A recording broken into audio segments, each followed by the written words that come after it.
ॐ नमः सिद्धेभ्यः। ॐ नमः सिद्धेभ्यः। ॐ नमः सिद्धेभ्यः।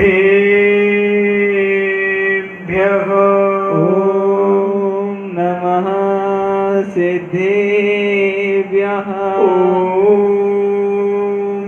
नमः सिद्धेभ्यः।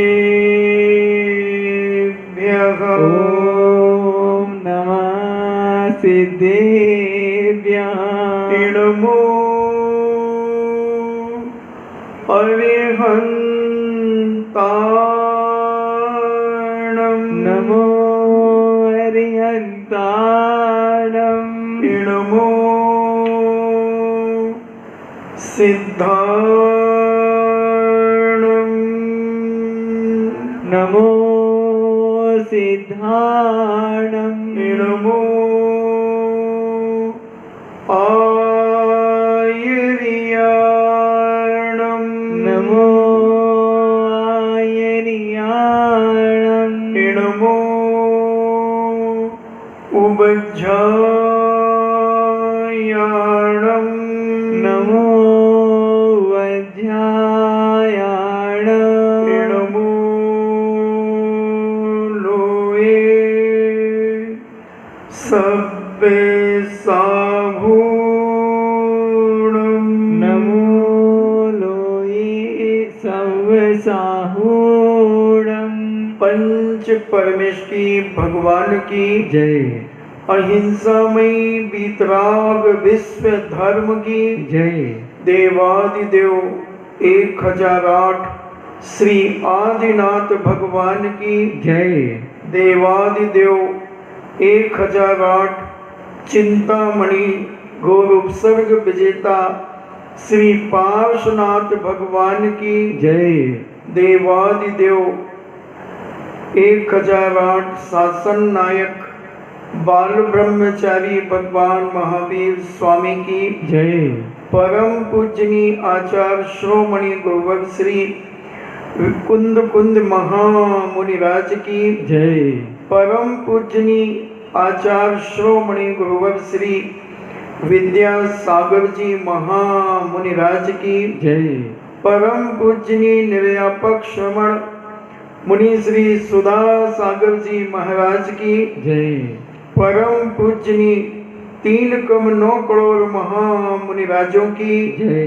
तपोदय अतिशय क्षेत्र की जय। चुल्लक 108 श्री गंभीर सागर जी महाराज की जय। समस्त मुनि संघ की जय।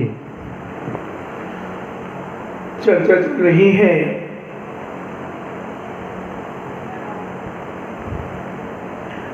चर्चा चल रही है 16 कारण भावनाओं की। और 16 कारण भावनाएं कोई भी व्यक्ति इनको भा सकता है। एक सम्यक दृष्टि से लेकर 8वें गुण स्थान तक मुनिराज इन 16 कारण भावनाओं का चिंतन अनुप्रेक्षा आमनाएं भा सकते हैं। और इन सबको तीर्थंकर प्रकृति का बंध हो सकता है। तीर्थंकर प्रकृति का बंध केवली भगवान के परम सानिध्य में होता है, या शुद्ध केवली जो द्वादशांग के ज्ञानी पाठी हुआ करते हैं उनके लिए होता है, उनके चरण कमलों के सामने होता है। शुद्ध केवली दुगे यानी 2 केवली, यानी एक तो अनंत भगवान हो गए और दूसरे शुद्ध केवली। तो ऐसे इनके चरणों में बैठकर सम्यक दृष्टि जीव अपनी शक्ति न छुपाता हुआ दान और त्याग करता है और दर्शन विशुद्धि भावना उसके अंतरंग में विद्यमान है। ऐसा व्यक्ति तीर्थंकर प्रकृति का बंध कर सकता है। भले अभी हम पंचम काल में न कर सके, मगर भावनाएं अभी से बनाते हुए जब हम चलेंगे तो हमें बहुत कुछ सहूलियत आगे मिल सकती है। जब हमें केवली भगवान का चरण सानिध्य मिलेगा, तब हमारा पूर्व का अनुभव, पूर्व की हुई भावनाएं हमारे उस कार्य में सहयोगी बनेगी। क्योंकि जब हम कोई चीज को पहले करते हैं और नई चीज जब दोबारा कोई हम उसे करते हैं तो हमें बहुत सहयोग मिल जाता है। जिसने जो कार्य पहले किया है और वही कार्य जब दोबारा करे तो उसको सहयोग मिलता है, अनुभव प्राप्त होते हैं। इसलिए भले अभी पंचम काल में तीर्थंकर प्रकृति का बंध न हो सके, मगर हम अपनी भावनाओं को छोटा क्यों करें, हम अपनी शक्ति को क्यों छुपाएं, अपने विचारों को हम क्यों बढ़ावा ना दें और ऐसा बढ़ावा दें कि अपनी शक्ति भी न छुपे और हमारा कार्य भी होता चला जाए। ऐसा विवेकशील व्यक्ति, धर्मात्मा, सम्यक दृष्टि जीव अपने जीवन में यही करना चाहता है कि मैं अपनी शक्ति को न छुपाऊं और अपने जीवन में त्याग की ओर बढ़ता चला जाऊं, दान की ओर बढ़ता चला जाऊं। ऐसे अनेकों त्यागी व्रती अपनी अपनी शक्ति को देखकर त्याग की ओर बढ़ते चले जाते हैं। कोई ब्रह्मचारी बन के रह जाता है, कोई क्षुल्लक बन करके रहता है, कोई एलक बन के रहता है, कोई छुल्लिका बन करके रहता है, कोई व्रती प्रतिमाधारी बन करके रहता है, कोई 2 प्रतिमा ले लेता है, कोई 5 प्रतिमा ले लेता है, कोई 7 प्रतिमा ले लेता है, कोई छुल्लिका बन जाता है, कोई आरिका बन जाता है, कोई एलक बन जाता है, कोई मुनिराज बन जाते हैं। तो अपनी अपनी शक्ति को न छुपाते हुए त्याग जो करता है और दर्शन विशुद्धि से अगर ओतप्रोत है और वो भावना भाता है अपने आप की कि हे भगवान, दुनिया में हर व्यक्ति त्याग की ओर बढ़े, इतनी विशालता अपने अंदर जब प्रकट करता है, प्राणी मात्र का कल्याण हो, प्राणी मात्र अपने जीवन में तीर्थंकर पद को प्राप्त करे। क्योंकि राजनेता और धर्म नेता में बहुत अंतर होता है। राजनेता चाहता है कि हमारी सीट को कोई कभी प्राप्त न कर सके। जैसे चीन की राजनीति में फिक्स है कि जब तक वह व्यक्ति जीवित रहेगा, जब तक उस पद पे वो बैठा रहेगा। तो राजनेताओं में यही चलता है, मगर हमारे धर्म में, धर्म नेता में, नेता बनने के लिए कोई भी आगे आ सकता है। तीर्थंकर कोई भी बन सकता है, मनुष्य, संगी, पंचेंद्री तीर्थंकर बन सकता है। और वह तीर्थंकर प्रगति का बंद कर सकता है। हमारे यहाँ कुर्सी पकड़ कर के बैठने की बात नहीं है। तुमने जो कुर्सी पाई है वह कुर्सी दूसरा भी प्राप्त करे, दूसरा भी उस कुर्सी पर बैठ करके अपने जीवन का आनंद ले, अपनी आत्मा का परमात्मा बनाने का रास्ता प्रशस्त करे। ऐसा जैनाचार्यों ने व्यवस्थाएं अभी से नहीं, अनादि काल से बनी हुई है।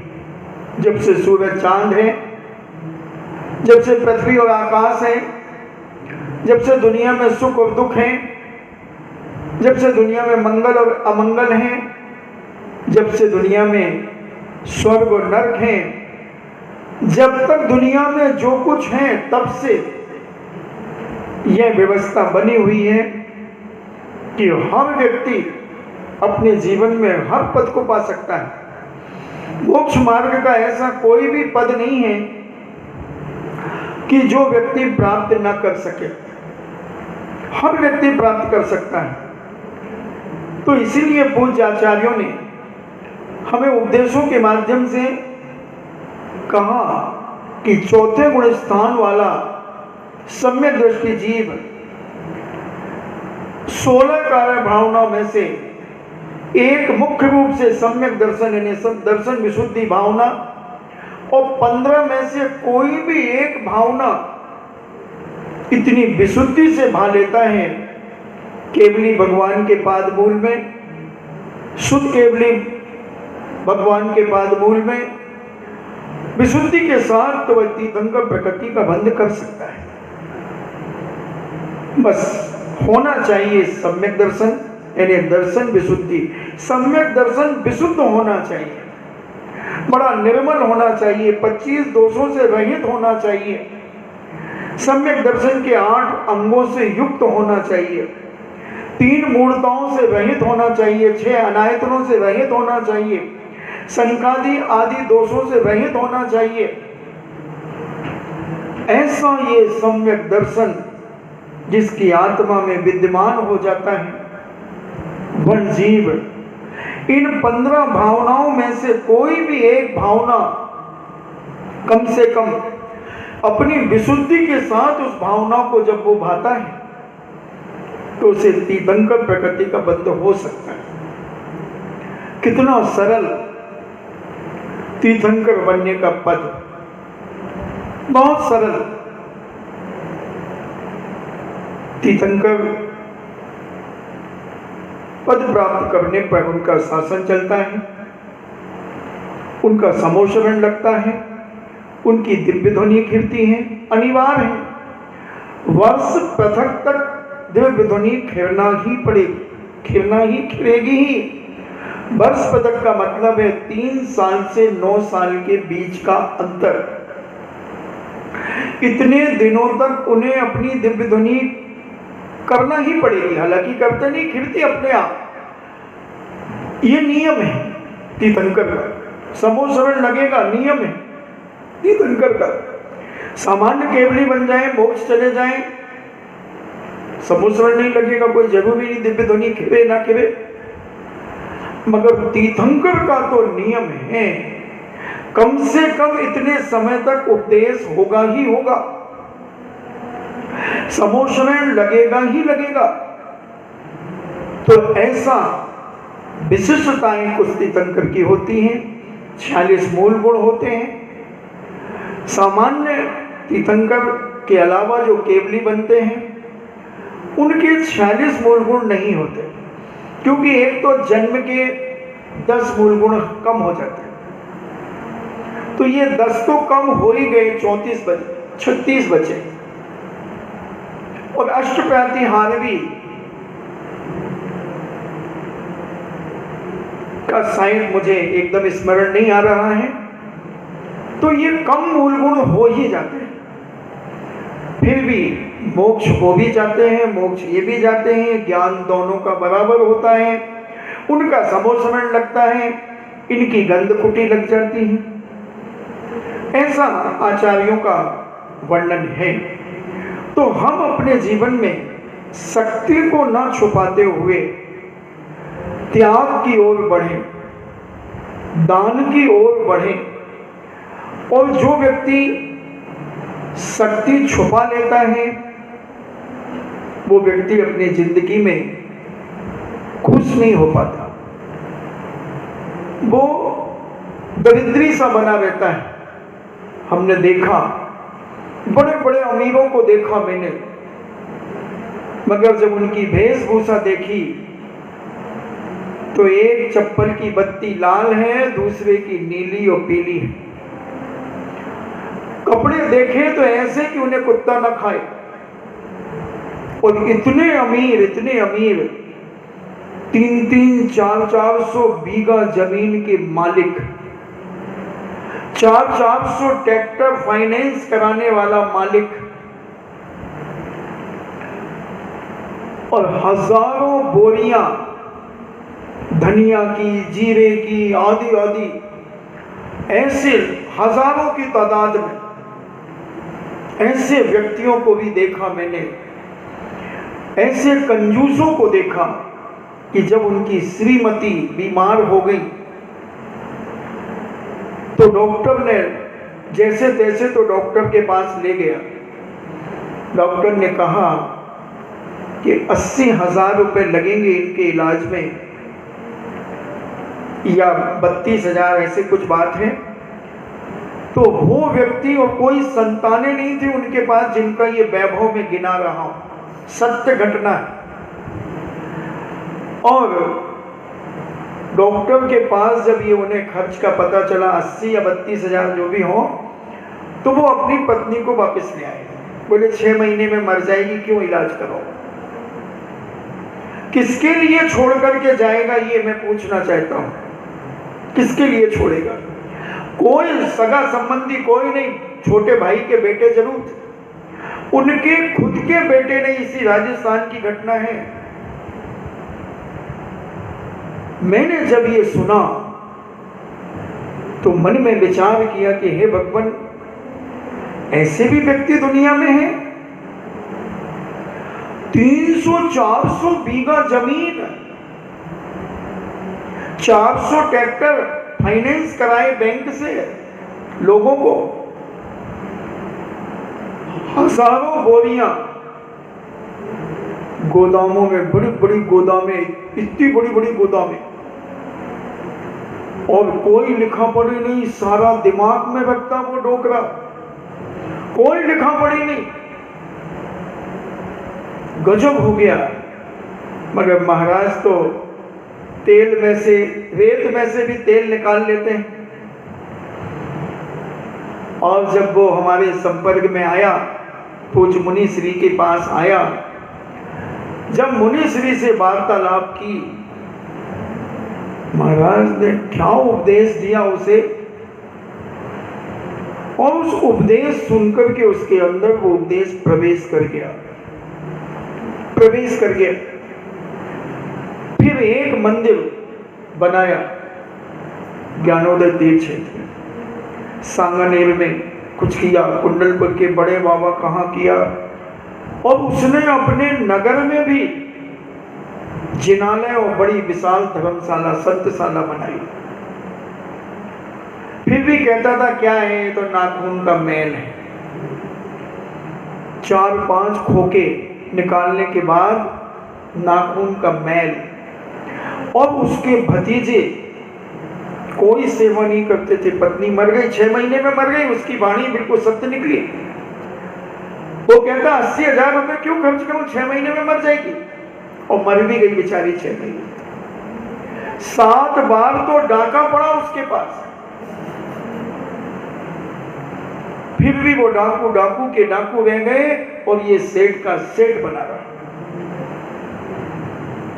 इतनी तृष्णा, इतना लालच था, मगर अंत में भी परिवार के लोगों ने साथ नहीं दिया। 3 भतीजों को 100-100 बीघा जमीन दी गई, मगर उन्होंने 2 टाइम की रोटियां नहीं दी उसे। सोचो आप, वो दृश्य जब हम देखा हो आंखों से, और जब याद करते हैं तो रूह कांप जाती है। कौन किसका है।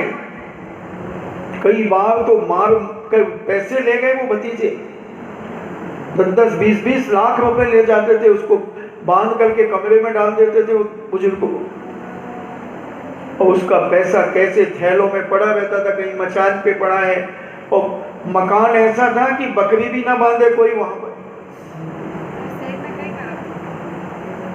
पैसा किसको बुरा लगता है। बकरी, हम उस मकान को देखा, हमने आहार किया हमने उस मकान पे, और ऐसा लगता था कि ये गिर ना जाए। वो बांस के मकान नहीं होते, वो भीलों के, ऐसे मकान, मचान बने उसमें।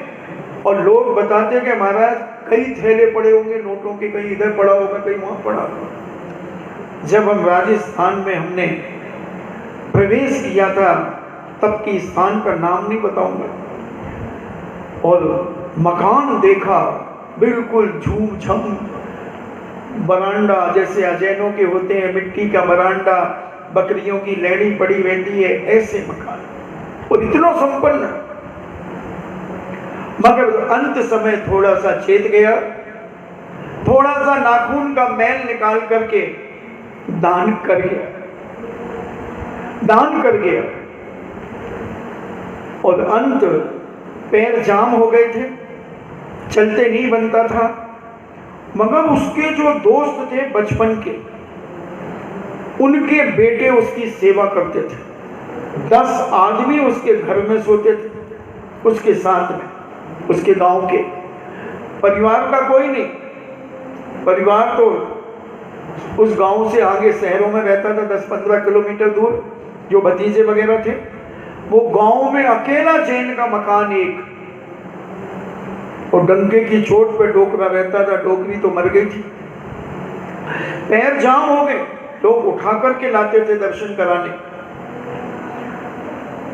वो जो जिनको ट्रैक्टर फाइनेंस कराए थे, उनके परिवार के लोग आते थे बदल बदल करके, और उसकी बहुत सेवा करते थे, बहुत सेवा। और जब उसने इतना किया तो किसी ईर्षालु ने उसकी शिकायत कर दी। कुएं पे बैठा नहा रहा था, उसी से पूछा इनकम टैक्स वालों ने, उसी का नाम लेकर के, फलाने चंदी का मकान कहाँ है? उसने कहा वो सामने हो। और वो घुसे उसमें। इतने में गांव के लोग उसे उठा करके जीप में बैठा करके खेतों में छोड़े आए, डोकरे। और जब वो उस मकान में घुसे तो बदबू अलग मार रहा था, और ऐसा जैसे भीलों के मकान तो आपने देखे ही हो, ऐसा मकान 10-5 मिनट इधर उधर घूमे घामे, बोले यार गलत सूचना मिल गई। और वो सारे वापस चले गए, सारे वापस चले। ये सब अभी हमारे राजस्थान में आने के बाद की घटनाएं हैं सारी। श्रीमती की बीमारी के तो हमारे आने के पहले की है, मगर बाकी की सारी घटनाएं हैं। क्या करेगा आदमी? आखिर स्वयं इतना कमाया और दूसरा लूट करके ले गया, दूसरा ले गया लूट करके। पंचकल्याणक कराया उसने, पूरा खर्च स्वयं उठाया, और उस 5 दिन तक साफ सुथरे कपड़े पहने, और छठे दिन उसमें धूल लगा ली, गंदे कर लिए। बोले महाराज माँ को न सुहाए जा, माँ तो जैसा पहनूं वैसे सुहाए। उनको पटक दिए, और वही फटे पुराने कुर्ते धोती वही पहन ले। ऐसा आदमी, क्या कहा जाए इनके बारे में, क्या इनको बोला जाए? बंधुओं थोड़ा विचार करो। इसलिए हमारे जैनाचार्यों ने कहा शक्ति तस् त्याग, शक्ति मत छुपाओ अपने जीवन में, शक्ति मत छुपाओ। एक कवि ने लिखा है,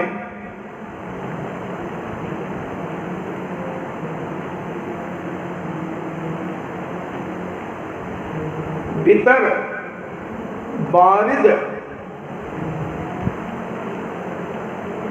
बारिद चातरे,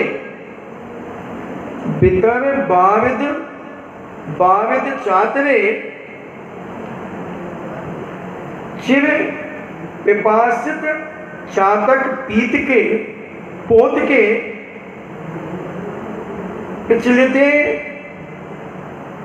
मारुति क्षण मान्या,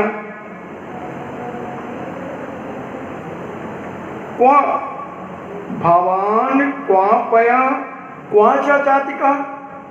तो कहते हैं वो बादलों से कभी कहता है, हे बादल तू इस समय बहुत देर से प्यासे चातक पक्षी के लिए कुछ जल की बूंद गिरा दे, बरसा दे। यानी कवि कह रहा है कि हे बादल, बहुत देर से ये प्यासे पक्षी के लिए कुछ जल की बूंद बरसा दे, अन्यथा प्रबल पवन के आते ही अन्यथा कोई ऐसी तेज वायु आएगी, और वो वायु तुझे न जाने कहां उड़ा ले जाएगी, हे बादल, तू इन चातक पक्षियों के लिए, प्यासे पक्षियों के लिए कुछ बूंद इस पृथ्वी पर गिरा दे, नहीं तो न जाने एक हवा का झोंका आएगा, एक ऐसी पवन चलेगी और तुम बादल जाने कहाँ चले जाओगे, कहाँ पहुंच जाओगे और कहाँ तेरी बूंदों का गिरना होगा और कहाँ पर यह बेचारा चातक पहुंच पाएगा। इसलिए हे बादल, तू बूंद यही गिरा दे इन प्यासे पक्षियों के लिए। तो ये बादल से बात, बादल कभी बात तो करते नहीं, मगर कवि की कल्पना बड़ी विशाल होती है और कभी कुछ भी अपनी भावनाओं के व्यक्तिकरण करके पद्य काव्य बना सकते हैं, मगर उनका इंटेंशन कुछ और होता है। तो कवि ने यह पद्य उन अमीर व्यक्तियों के लिए बनाया है, उन सेठ साहूकारों के लिए बनाया कि जो सेठ साहूकार, जो बड़े बड़े व्यक्ति, आज मेरे पास धन है, उससे तू कुछ पर उपकार कर ले। उन बड़े बड़े सेठ साहूकारों को संबोधन है कवि का कि हे सेठ जी, आज तुम्हारे पास जो धन दौलत है, उस धन दौलत का कुछ जीवन में दूसरे का उपकार कर दे, अन्यथा दुर्भाग्य से कहीं भाग्य का उल्टा चक्कर चल गया तो फिर तू क्या पछतावेगा। अगर कोई ऐसा उल्टा चक्कर चल गया, जैसे हवा का झोंका लगने से बादल कहीं उड़ जाएंगे और दूसरी जगह गिरेंगे, बरसेंगे, तो चातक पक्षी के लिए वो पानी नहीं मिल पाएगा, प्यासे पक्षी को। उसी प्रकार अगर तुम्हारे पास धन दौलत है, वैभव है, तो तुम इस वैभव का अपने जीवन में सदुपयोग कर लो। अपनी शक्ति को न छुपाते हुए त्याग और दान में लगा दो। क्या पता कहीं दुर्भाग्य ऐसा आ गया, ऐसा कोई उलटफेर हो गया, फिर तुम अपने जीवन में नहीं संभल पाओगे और ये धन दौलत कहाँ चली जाएगी। कई बार हम सुनते हैं, सुना है हमने, नगरों में जाकर के, गांव में जाते हैं, महाराज जी इनके यहाँ सोने की ईंटें थी पहले, ऐसा लोग बताते हैं। तो हम कहते हैं अभी भी होगी? नहीं महाराज, अभी तो नहीं है, इस पीढ़ी को तो नहीं मालूम की है। तो उसके पहले की पीढ़ी को मालूम है? बोले उसकी पहले की पीढ़ी में भी सुनते आए हैं महाराज जी की थी। तो कहाँ चली गई? बादल थे बिचौलिया में, देखा कि बादल खूब उमड़ घुमड़ कर रहे हैं। तो कभी कह रहा है कि हे बादलों, यहाँ बहुत सारे प्यासे पक्षी हैं, तुम यहाँ गिर जाओ, नहीं तो कोई हवा, ऐसा कोई पवन आएगा जो तुम्हें उड़ा करके ले जाएगा और तुम जहाँ गिरोगे वहाँ पर क्या पता ये प्यासे पक्षी पी पाएंगे कि नहीं। तो उसका दृष्टांत देते हैं कि जो सेठ साहूकार बड़े बड़े अमीर हैं, उन सेठों से कहा कि अपनी शक्ति को न छुपाते हुए तुम अपने सगे हाथों से अपने धन का सदुपयोग करो, ऐसे मांगलिक कार्यों में इसका उपयोग करो। और इस मांगलिक कार्य में किया गया उपयोग पर का भी उपकार करेगा और स्व का भी उपकार करेगा। और अगर तुमने नहीं किया, अन्यथा अगर दुर्भाग्य से कहीं भाग्य का पलटा उल्टा हो गया तो यह सब उल्टा चक्कर चल गया तो फिर तू बहुत पछताएगा कि मैं दान कर देता तो बहुत अच्छा था। कई बार बहुत सारे लोग आते हैं, महाराज जी बहुत इच्छा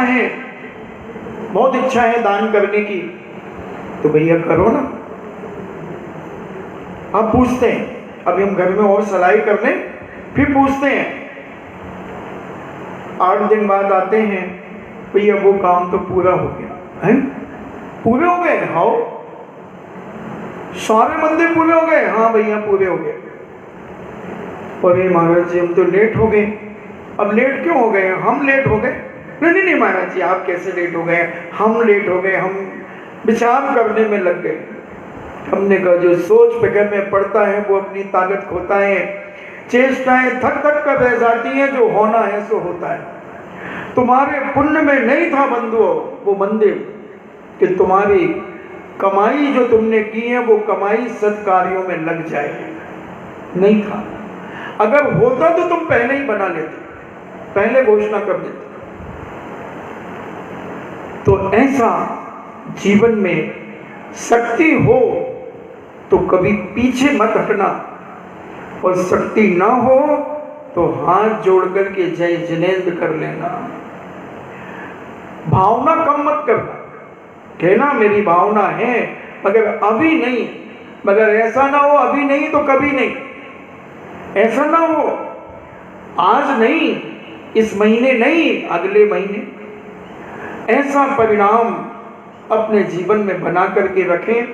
जो सम्यक दृष्टि धर्मात्मा जीव होता है वो दिया हुआ याद नहीं करता, वो ये विचार करता कि मुझे अभी और क्या क्या करना है।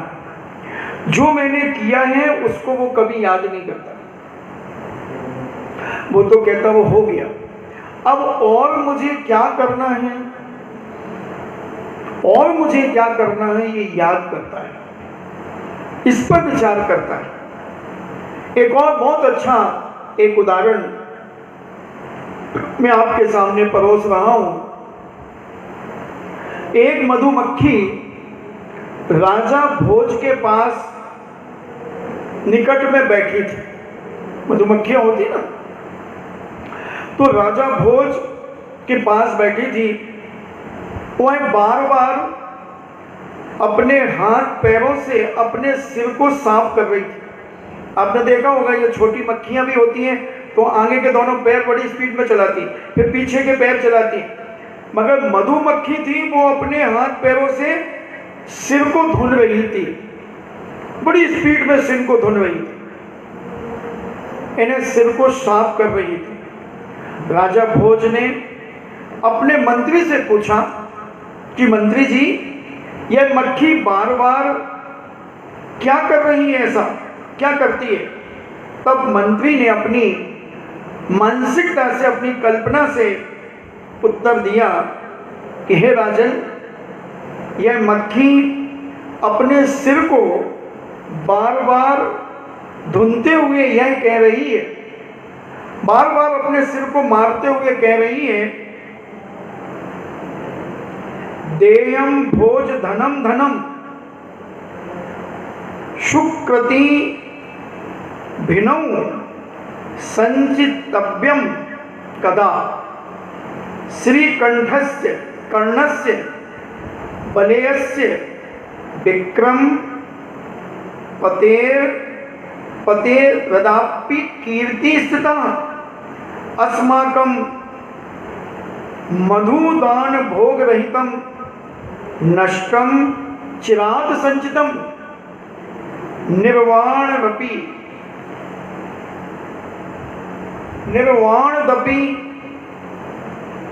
पाणिपात्र युगलम घर्षन्त्यो मच्छिका। कवि ने उत्तर दिया कि हे राजन, वह मक्खी अपने सिर को बार बार धुनते हुए आपसे क्या कह रही है? हे राजा भोज, भाग्यवान पुरुषों को धन संचित नहीं करना चाहिए। क्या कह रही है मक्खी? समझना, बहुत बड़ी शिक्षा दे रही है कि जो भाग्यवान पुरुष हैं, पुण्यशाली पुरुष हैं, उन पुण्यशाली पुरुषों को धन दौलत का संचय नहीं करना चाहिए, अपितु उसको दान करते रहना चाहिए। और जो दान करते जाते हैं, जैसे राजा कर्ण सारी दुनिया में प्रसिद्ध हुआ दान में, राजा बलि राजा विक्रमादित्य जो मैंने कल कहा था, और भी बड़े बड़े राजा महाराजा सेठ साहूकार दान में यश को प्राप्त हुए। उनकी ख्याति चारों ओर दुनिया में फैली। भामाशाह जैसे ख्याति प्राप्त हुए जिन्होंने अपनी चंचला लक्ष्मी महाराणा प्रताप के चरणों में समर्पित कर दी। और भी ढेरों इतिहास साक्षी हैं। तो आज तक दान के कारण ही ये चला आ रहा है उनका यश, उनकी कीर्ति, उनकी ख्याति, उनकी महिमा, उनकी गरिमा। हमने अपने छत्ते में, अब वो कहती हैं, हमने अपने छत्ते में मधु इकट्ठा किया, इन्हें शहद इकट्ठा किया था, ना तो उसे मैं स्वयं खा पाई और ना उसका मैं दान कर पाई। मधुमक्खी कह रही है, उसका परिणाम यह हुआ कि कोई लुटेरा, बदमाश, गुंडा, भील आदिवासी आया और मेरा संचित धन, मधुमक्खी के लिए धन क्या था? वही शहद। तो कोई गुंडा, बदमाश, लुटेरा आया और मेरा संचित धन बलात् लूट करके ले गया। इन्हें जबरदस्ती मेरा शहद लूट करके ले गया। ऐसे कहते हुए मधुमक्खियां हाथ पैर मारती रहती है, मारती रहती है। ऐसा विचार करती रहती हैं कि कोई, मैंने इतना जोड़ जोड़ करके बूंद बूंद मैंने इकट्ठा किया ये शहद, और ना जाने कौन तोड़ करके ले जाएगा। उसी प्रकार विवेकशील व्यक्ति, ज्ञानी, धर्मात्मा जीव विचार करता है कि मैंने जो धन दौलत जोड़ी, मेरे पुण्य से जो मैंने कमाया है, इसे संचित नहीं करना, इसे जोड़ना नहीं है, इसे देना है। और कहते भी हैं कि जितना आदमी देगा वो दिन दूना रात चौगुना बढ़ेगा। और हमने कल और परसों 2 दिन में आपको बहुत सारे उदाहरण देकर बताए कि जिनके पास कुछ नहीं था और आज उनके पास क्या नहीं है, ये सब लोग देख रहे हैं, सब लोग देख रहे हैं, क्योंकि उन्होंने दिया। जिन्होंने देना सीखा है उन्होंने पाया भी। तो ऐसा मधुमक्खी की प्रेरणा, उन बादलों की प्रेरणा को हम अपने जीवन में समझें और ये शक्ति तस त्याग दान की परंपरा हम और हम अपने परिवार में कभी बौनी ना होने दें, छोटी ना होने दें। और जो व्यक्ति इस परंपरा को जीवित रखते हैं उनकी समाज में दिन दूनी रात चौगनी इज्जत बढ़ती चली जाती है और सारे समाज के लोग उन्हें आदर की दृष्टि से देखते हैं। ऐसा इतिहास और वर्तमान दोनों साक्षी हैं, क्योंकि हम तो सारे राजस्थान को तो नाप ही रहे हैं, मध्य प्रदेश को भी नापा, गुजरात को भी नापा, कुछ यूपी को भी नापा, कुछ महाराष्ट्र को भी नापा। तो हमने ऐसे ऐसे व्यक्तियों को देखा जिनके दोनों टाइम के भोजन की व्यवस्थाएं नहीं थी, मगर उन्होंने अपनी शक्ति न छुपाते हुए बहुत छोटी छोटी राशियां बोली और आज वही व्यक्ति बड़ी बड़ी राशियां बोलते हैं। जो मैं कल बांसवाड़ा की बात कर रहा था कि जिस बांसवाड़ा में 11,000 रुपया बोलने के लिए भी उन्हें 100 बार सोचना पड़ता था, 100 बार सोचना पड़ता था। 2007 के चतुर्मास की ज़्यादा पुरानी बात नहीं कह रहा हूँ, अभी 13 साल पुरानी बात, सोचना पड़ता था। और जब अभी हम ब्यावर पंच कल्याणक के बाद बागड़ में 2-3 पंच कल्याणक कराते हुए उसी खांदू कॉलोनी में पहुंचे जहां हमने चातुर्मास किया था 2007 का, वहीं पर 8 दिन रुके और 8 दिन में 10 खोके स्कूल के लिए इकट्ठे हुए। 10 खोके स्कूल के लिए इकट्ठे हुए। और आज इतने लोग तैयार, कई कह रहे महाराज जी अब तो मेरी भावना है कि मैं चतुर्मास कराऊं और 1 खोके का कलश लूं, कोई कहता आधे खोके का कलश लूं। ऐसे उत्साहित हैं, बस अब एक बार आ जाओ हमारे यहां पर। और 14 साल में वहां कम से कम 300 मकान 3-3, 4-4 मंजिल के बन गए, जिनके ग्राउंड फ्लोर थे, वो ना वो क्या बोलते हैं उनको, सरकारी क्वार्टर टाइप के होते हैं। क्योंकि खांदू कॉलोनी एक खांदू गांव से आई थी, वो बाढ़ में आ गया था पूरा गांव, डूब में, तो इनको एक साथ जगह मिली थी। तो सबके मकान एक से बने थे, बस 1-1, 2-2 कमरे और आगे बरांडा टाइप का और ऐसे आंगन। अब इन्होंने उसी को तोड़ करके, जब मैं गया अभी ब्यावर चतुर्मास के बाद, तो यूं देखना पड़ता था। पहले तो हम यूं देख लेते थे, तो एक बार अपन ऐसे देखेंगे तो 1 मंजिल का मकान तो वैसे दिख जाएगा। जब 2 वाला होगा तो थोड़ा यूं देखना पड़ेगा, 3 होगा तो यूं देखना पड़ेगा, 4 होगा तो यूं देखना पड़ेगा। तो हमने कहा ये वही खांदू कॉलोनी है या कोई दूसरी? बोले महाराज आप सबके आशीर्वाद से वही कॉलोनी, वही आदमी है, बस थोड़ी सी वेशभूषा बदल गई, वेशभूषा बदल गई। वहां शांति धारा में कम से कम प्रति वर्ष 60-70 लाख रुपए शांति धारा में आता है। और अभी भक्तांबर जी अभी चालू करा के आए थे 2-3 साल पहले, ब्यावर चतुर्मास 16 में हुआ था। 4 साल पहले उसके 35-36 लाख रुपए आते हैं। अब 7 थान लगते हैं वहां, पहले 1 लगता था, फिर 3 लगे, अब 7 लगते हैं। वो कहते हैं जिसका है उसी को तो दे रहा हूं मैं, इनके ही आशीर्वाद से मिला और इनके ही कार्यों में दे रहा हूं। कम से कम जिसके पुण्य से, जिसकी भक्ति से हमें मिला, उसकी भी हमें समर्पण करना चाहिए। तो ऐसा साथी से पुण्य प्राप्त होता है दान के माध्यम से। बिना दान के कोई आज तक संपन्न नहीं हुआ। भले वो पूर्व जन्म में दानवीर हो, आज संपन्न हो, आज ना दे रहा हो, तो आप कह सकते हो कि महाराज जी फला व्यक्ति तो बिल्कुल भी दान रुपया नहीं देता और वो बड़ा संपन्न है। हो सकता, कोई बड़ी बात नहीं है, पुराना दानी है, पुराना धर्मात्मा है। रावण इतना संपन्न था कि रामचंद्र जी नहीं थे, मगर पूर्व जन्म में रावण महामुनिराज की तपस्या की है। उस तपस्या के माध्यम से संपूर्ण त्याग करके ही तो मुनि बनते हैं, संपूर्ण त्याग करके।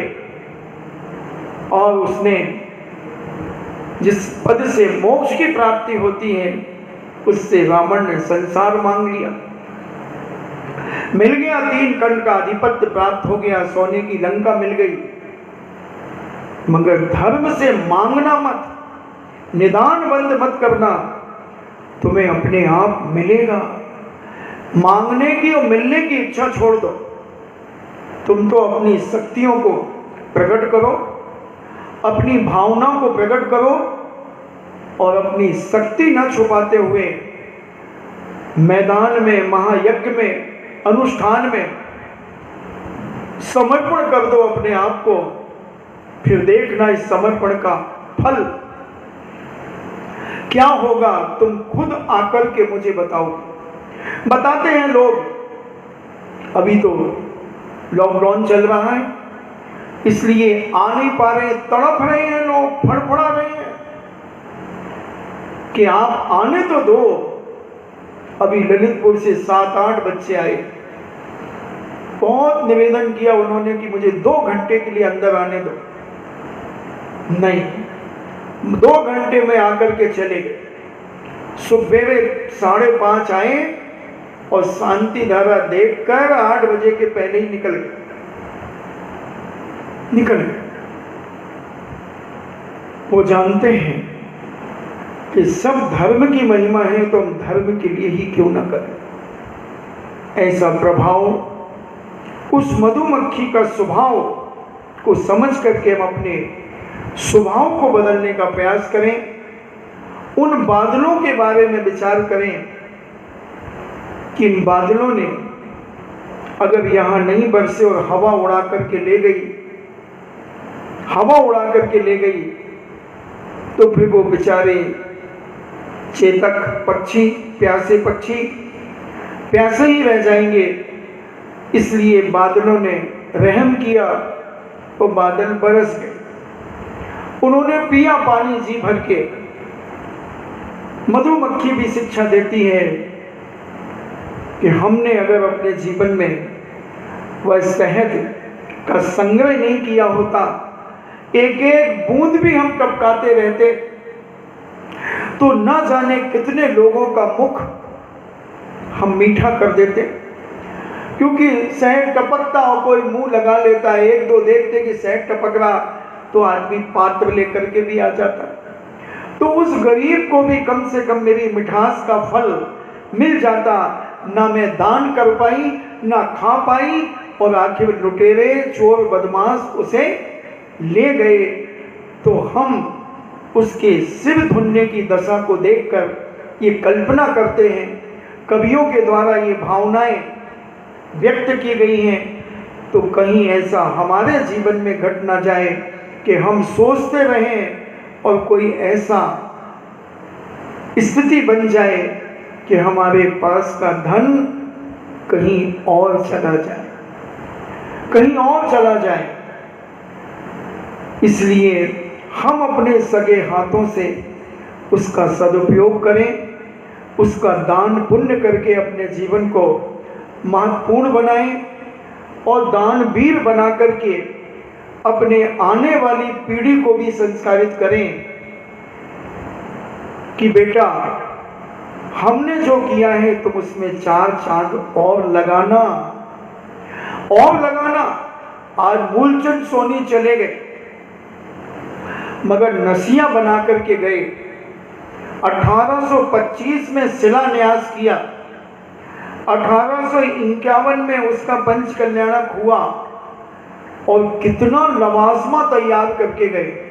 क्या रथ, क्या घोड़े, क्या बग्गी, क्या नहीं करके गए। और आज उस नसिया को हजारों आदमी प्रतिदिन देखते हैं, हजारों आदमी प्रतिदिन आते, जैन अजैन सब करके चले गए, अमर हो गए। जब तक नसिया रहेगी और जब तक उस नसिया में दर्शन करने वाले आएंगे, वो सारा का सारा पुण्य मूलचंद सोनी के खाते में उसी समय जमा हो गया। जैसे ही नसिया बनी थी, कल्पना जब की होगी, जब से पुण्य चालू हो गया होगा। जितने दर्शनार्थी उस मंदिर में पधारते होंगे, उस नसिया को देखते होंगे, और जो बाहवा करते होंगे, और वो पुण्य उसी दिन मिल गया जिस दिन उनको बन करके तैयार हो। ऐसी कुछ कृतियां, ऐसी कुछ संस्कृति हम अपने जीवन में बनाएं, और कुछ ऐसा काम करें कि हमारी आने वाली पीढ़ी, हमारे आने वाला परिवार, हमारी संतानें, नाती पोते आदि याद रखें कि हमारे पिताजी ने इसे बनाया था, हमारे पिताजी ने यह कार्य किया था। जब हम कहीं क्षेत्रों पर रहते हैं और जब परिवार दर्शन करने आता है, तो जो नाम, कई लोग कहते हैं, कुछ लोग नाम अपनी नाम बढ़ाई के लिए लिखवाते हैं। उनका बहुत छोटा सोच है।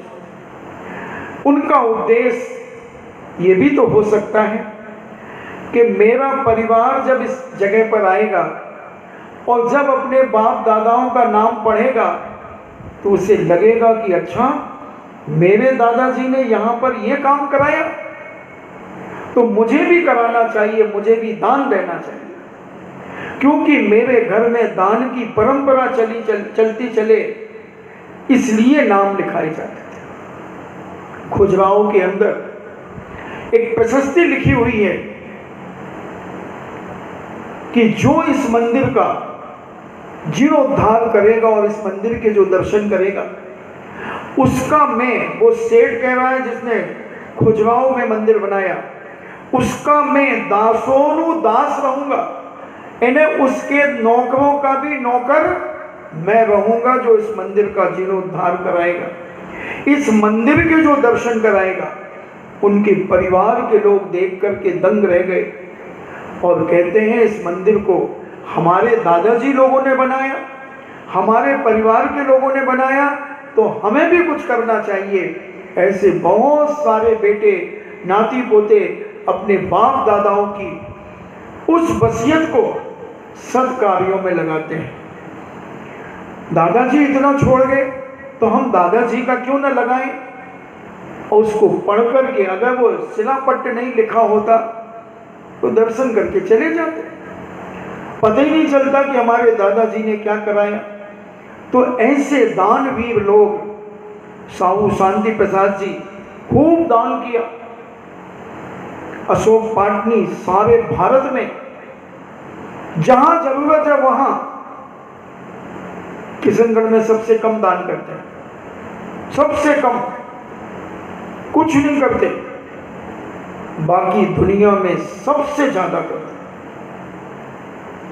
अपने घर में अपने मोहल्ले में किया तो क्या किया, अपनों को खिलाया तो क्या खिलाया, पड़ोसी को बुला करके खिलाओ, पड़ोसी का निमंत्रण करके बताओ। अपनों को तो दुनिया खिला देती है।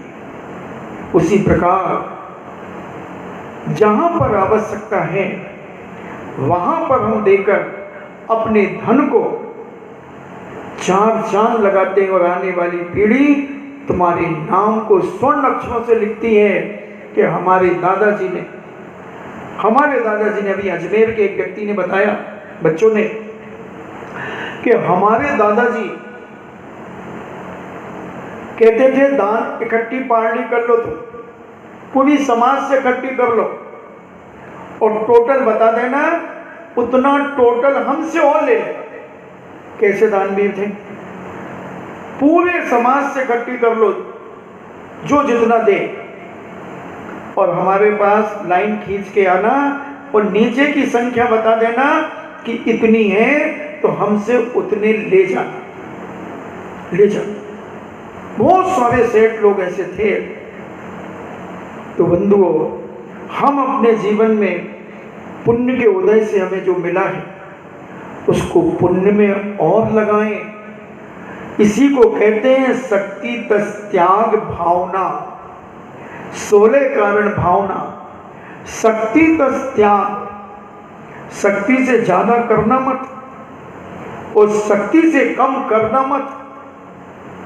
जितनी शक्ति हो बहुत उल्लास और आह्लाद के साथ, बड़ी भावना के साथ, गर्व के साथ, बहुमान के साथ करना। और अगर कोई कहे तो नहीं, हाथ जोड़ लेना, नहीं भैया इससे ज्यादा नहीं, इससे ज्यादा नहीं। मगर हमने ऐसे ऐसे लोग देखे, पंच कल्याणकों में जब बोली लगती, मैं जानता हूं कि आदमी 2, 3, 4 करोड़ 5 करोड़ की बोली ले सकता है। जब उसके पास जाते, नहीं बस इतने ही, अभी देही एक गांव है इधर भी पास में, अपने नैनवा के पास। अब वो एक सेठ, उनका लोग थोड़ा दबाएं,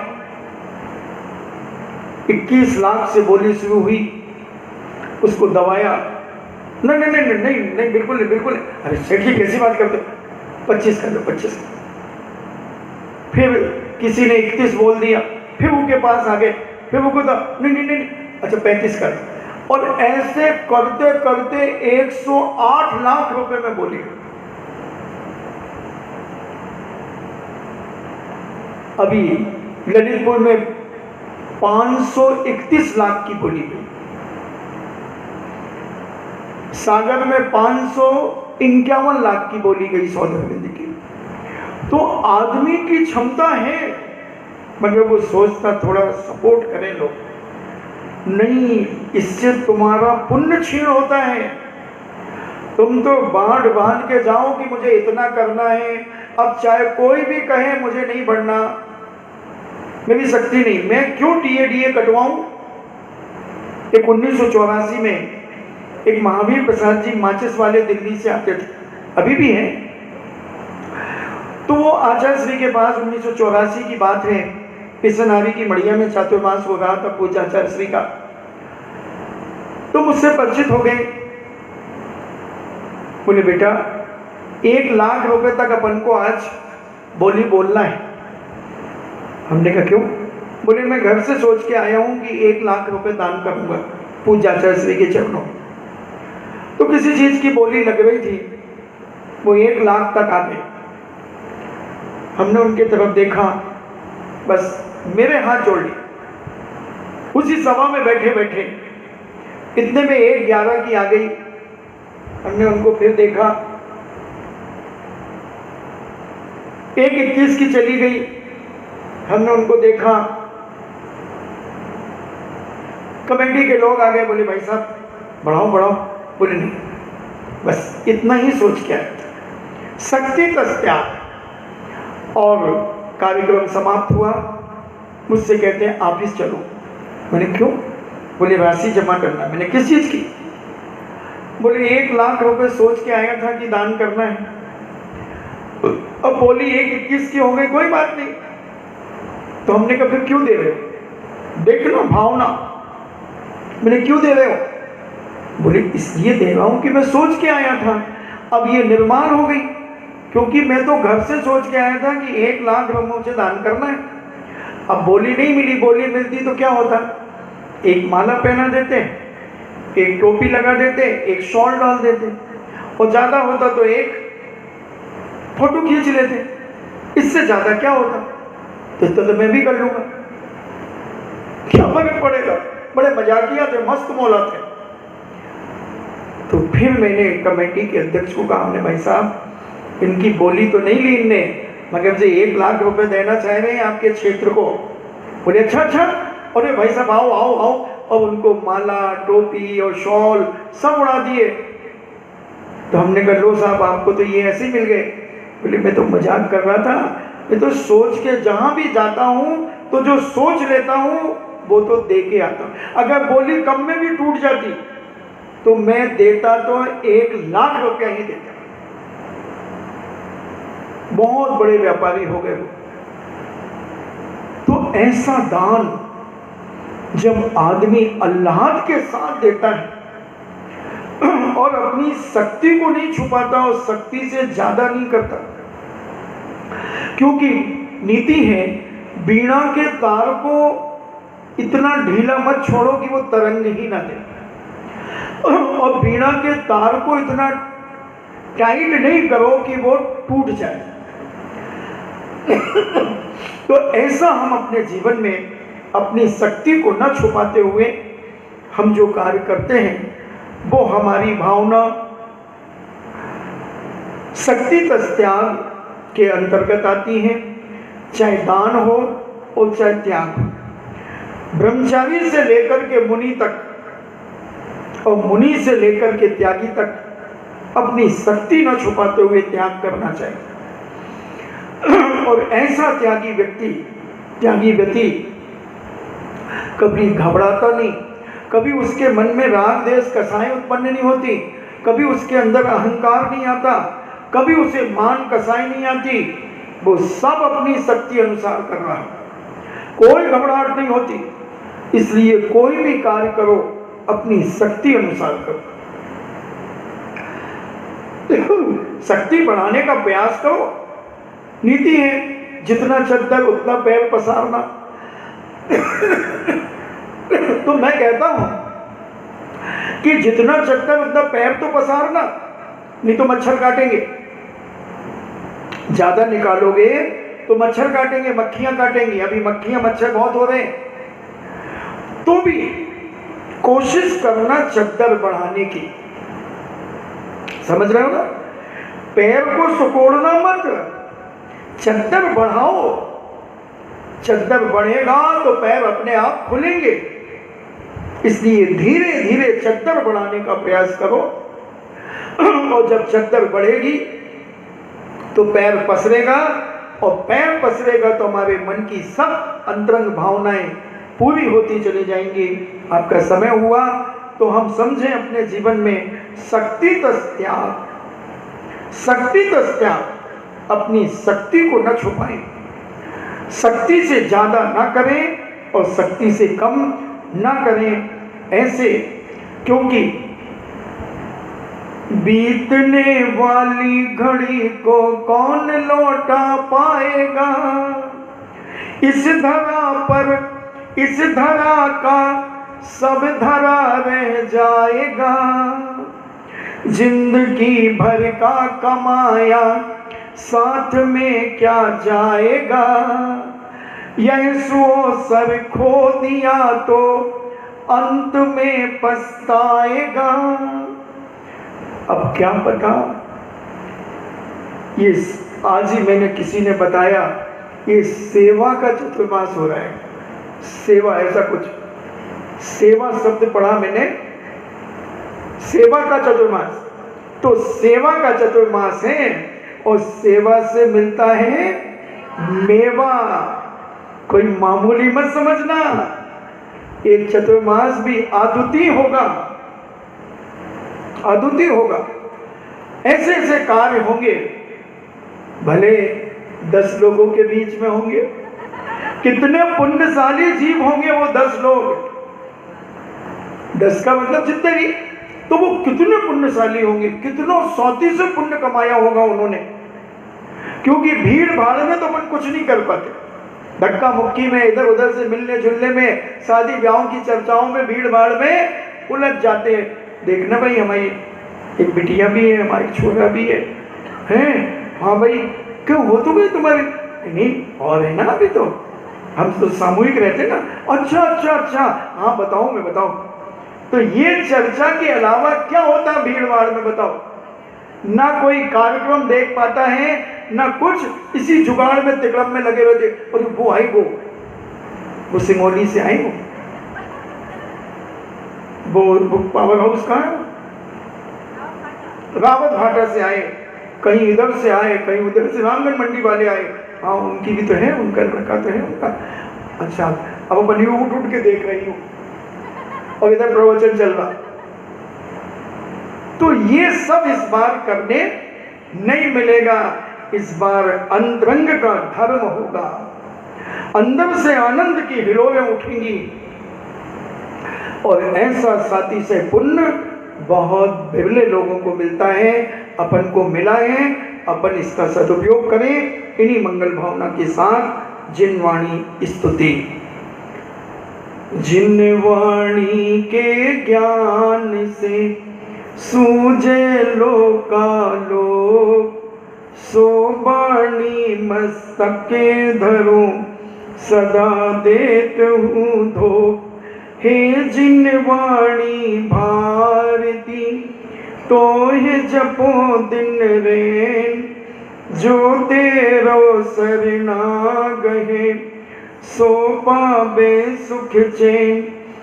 देव भजो अरिहंत को गुरु सेवा निर्ग्रंथ, दया धर्म पालो सदा यही मोक्ष का पंथ। 9 बार नमो का।